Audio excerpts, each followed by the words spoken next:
Mga prutas na dapat po mga bossing ko na ihanda po ninyo sa inyong hapagkainan ngayong darating na bagong taon mga bossing. Dapat po ito mga bossing ko ay may kaugnayan sa 5 elements. Ang 5 elements po natin mga bossing ko, halimbawa po ay ang kulay mga bossing ko ng kasi yan po mga bossing ko ay fire, water, metal, wood at earth mga bossing. Dapat yung 5 elements na to mga bossing ko, yung may kaugnayan mga bossing ko sa mga prutas na ilalagay natin sa pagkainan po natin. 'Di ba mga bossing ko, nakasanayan po natin ay 12 fruits mga bossing. Subukan niyo po ito mga bossing ko dahil ito mga bossing ko, kapag yung 5 elements na kulay ng mga prutas ang inyo pong mga inilagay sa inyo pong hapagkainan, kahit anong pagsubok ang dumarating mga bossing ko, may dumarating na solusyon at kahit anong gawing kahirapan mga bossing ko ng buhay po natin, lalo na kung ikay masipag at matyaga. Tapos sinabayan nyo ng ganito, kumbaga dinadala ka nito kung paano susolusyonan ng problema at para masigit na magiging masagana ang inyo pong pamumuhay.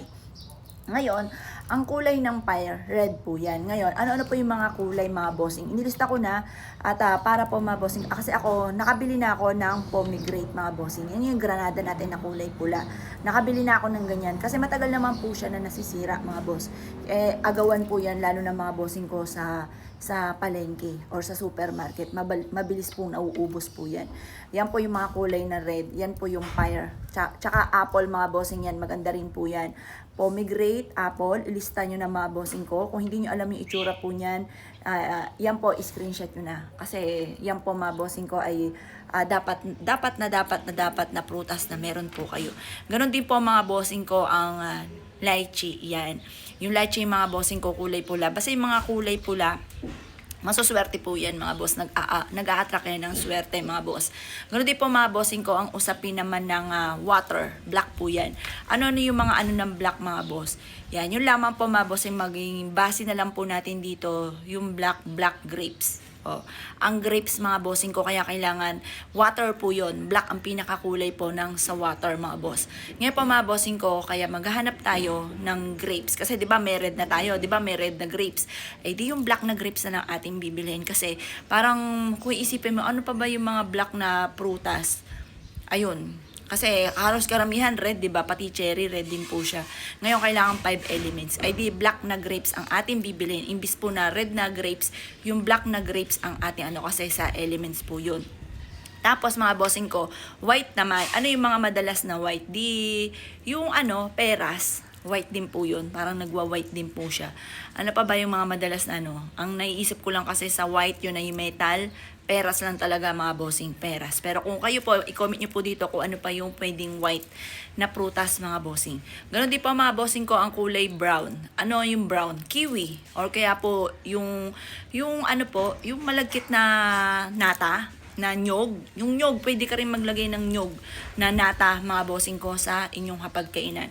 Yung brown, yun naman yung earth mga bossing, yung brown.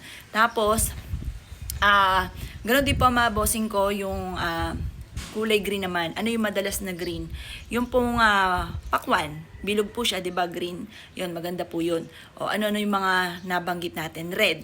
Ang mga red, mga bossing ko, yan na yung ating pomegranate, mansanas, meron din po ang lychees or kaya po mga bossing ko pagdating naman sa prutas, black grapes, maganda po 'yan. Tapos yung metal naman, yung white, mga bossing, yan yung peras natin.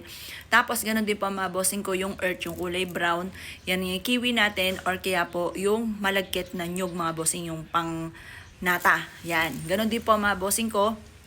Yung ati pong wood, kulay green, ay di pakwan, green po siya mga bossing. Or kaya dalanghita, yan, green din po siya, at saka bilog din po siya. Yan po mga bossing ko, yung 5 elements na prutas na mainam. Pero ang pinaka-the best mga bossing ko ay ang pinya sa mismong gitna ng inyo pong prutasan. Tapos iikot nyo po siya. Mga boss, ba't natin kailangan ng pinya? Kasi ang pinya for prosperity. Pero asahan nyo mga boss, magiging masagana ka dyan. Pero ang pinya, diba marami matayan, mas magiging prone ka ng mga inggitera, pakalimera, chismosa.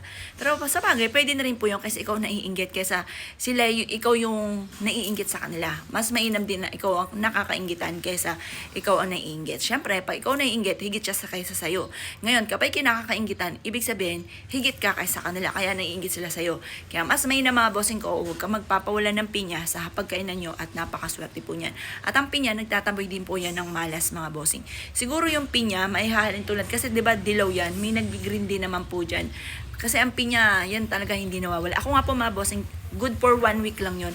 Ilalagay siya sa plastic tapos isasabit ko siya sa pintuan namin. Lahat ng pintuan namin sasabitan ko ng pinya mga bossing. Bukod sa ubas mga bossing ko Kasi isa ako sa mga maano sa ganyan. Gusto ko kasi talagang level up ang swerte. Kasi ito yung mga pagkakataon na talagang pampaswerte. Kailangan karirin po natin mga boss. O siya mga boss, good luck po sa inyo po lahat.